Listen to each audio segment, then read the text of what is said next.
Most people say they want to grow. They say they want better relationships, more money, more clarity, more purpose. But when it comes to actually doing the work, the self-reflection, the journaling, the honesty, the routines, the accountability, something inside them pulls back. And today, I want to talk to you about why.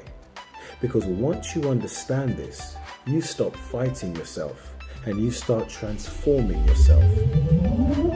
The first reason is simple. Growth requires admitting that something in your life isn't working. And for a lot of people, that feels like failure. It feels like weakness. It feels like saying, I should have done better by now. So instead of facing that truth, they avoid it. They stay busy, distracted, or numb because denial feels safer than honesty. But the truth is, honesty is always the doorway to transformation. Another reason is fear of the unknown. Personal development asks you to step into a version of yourself you haven't met yet. And even if your current life is painful, at least it's familiar. Your brain is wired to survive, not to evolve. So it tells you better the devil you know than the devil you don't. That's why people stay in jobs they hate, relationships that drain them, routines that keep them stuck. Not because they're weak, but because the unknown feels dangerous. Growth requires courage, not comfort. Then there's identity. Every one of us carries a story about who we are. I'm shy, I'm unlucky, I always struggle, I'm not confident. This is just how I am. These stories become our identity, and even if they hurt us, they're familiar. Personal development challenges that identity. It asks you to outgrow the version of you that's been living through for years. And that can feel like losing yourself, even though what you're actually doing is finding yourself. Another thing that holds people back is lack of awareness. You can't change what you can't see. And most of us were never taught how to reflect, how to process emotion, how to identify patterns, or how to examine the beliefs that shape our life. So people walk around blind to the habits and stories that are sabotaging them. Personal development requires a mirror, and a lot of people would rather look away. Then there's the ego.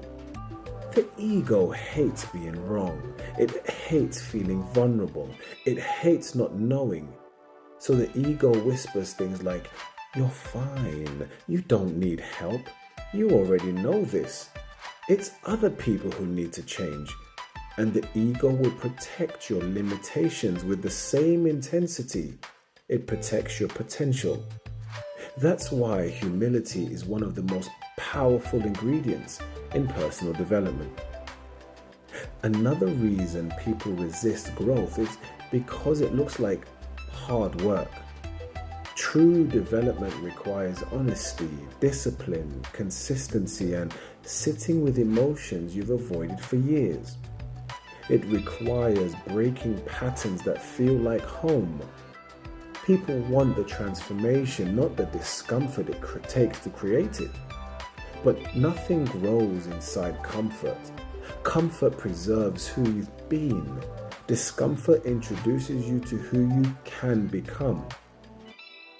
And finally, a lot of people resist personal development because they've tried it before and failed. They've started the routine and fallen off. They've bought the books and never read them. They've promised themselves, this time will be different. And then life happened. So now there's fear, there's embarrassment, maybe even shame around trying again. But growth has never been about perfection.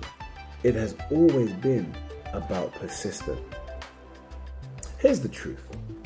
People resist personal development not because they don't want to grow, but because growth threatens their comfort, their identity, their ego, and their beliefs. But the moment you say, I'm ready to see myself honestly, I'm ready to step into the unknown, I'm ready to grow, everything starts to shift. Personal development isn't about fixing you. It's about unlocking the version of you that's been waiting underneath the fear. And once you decide to meet that version, your life entirely begins to change.